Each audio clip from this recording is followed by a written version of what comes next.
Hello everyone, welcome to my channel Satya vlogs. ఈరోజు నేను ఆగాకరకాయ కూర, దీన్నే బోడ కాకరకాయ అంటారు, అడవి కాకరకాయ అని కూడా అంటారు. దీంతో కర్రీ చేస్తున్నానండి. ఇది ఆరోగ్యానికి చాలా మంచిది, జీర్ణశక్తిని మెరుగుపరుస్తుంది, మలబద్ధకాన్ని కూడా తగ్గిస్తుంది. అలాంటి ఆగాకరకాయతో ఈరోజు కర్రీ ఎలా చేసుకుందామో చూసుకుందాం. ఇది మటన్లో వేసి వండుకున్నా, పచ్చిరొయ్యల్లో వేసి వండుకున్నా కూడా చాలా టేస్టీగా ఉంటుందండి. దీన్ని ఫ్రై కూడా చేసుకోవచ్చు, టమాటా వేసుకుని ఎగురు కూడా వండుకోవచ్చు, మసాలా పెట్టుకుని కూడా వండుకోవచ్చు.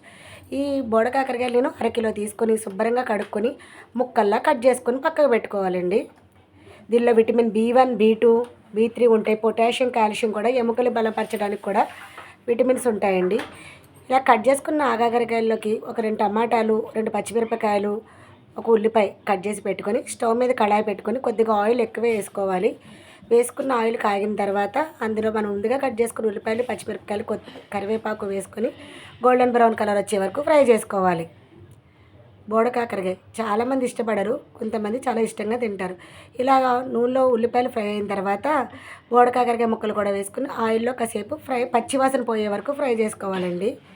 ఇందులోనే కొద్దిగా పసుపు వేసుకుని కాసేపు స్టవ్లో పెట్టుకుని ఫ్రై చేసుకోవాలి. ఇది మలబద్ధకాన్ని తగ్గిస్తుందండి, జీర్ణశక్తి కూడా, ఈజీ డైజెషన్ కూడా అవుతుంది.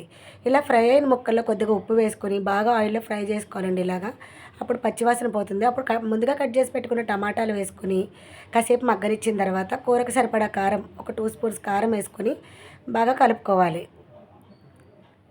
ఇది ఎక్కువ ఆయిల్లో మగ్గించుకుంటేనే చాలా టేస్టీగా ఉంటుందండి కర్రీ. ఇలా మొత్తం కలుపుకున్న తర్వాత కొద్దిగా వాటర్ పోసుకొని ముక్క మునిగేంత వరకు వాటర్ పోసుకొని కర్రీని ఉడకబెట్టుకోవాలి. చూసారా, ఇట్లా దగ్గర పడ్డ తర్వాత కొద్దిగా ధనియాల పొడి వేసుకొని కాసేపు దగ్గర కానిచ్చి స్టవ్ బంద్ చేసుకోవాలి. అంతే, మన ఆగాకరకాయ కూర రెడీ అయిపోయినట్టు. ఇది వేడివేడి అన్నంలో కానీ చపాతీ, పుల్కాల్లోకి చాలా బాగుంటుందండి. ప్లీజ్ సబ్స్క్రైబ్ మై ఛానల్ అండి. Thank you for watching. Please subscribe, support me.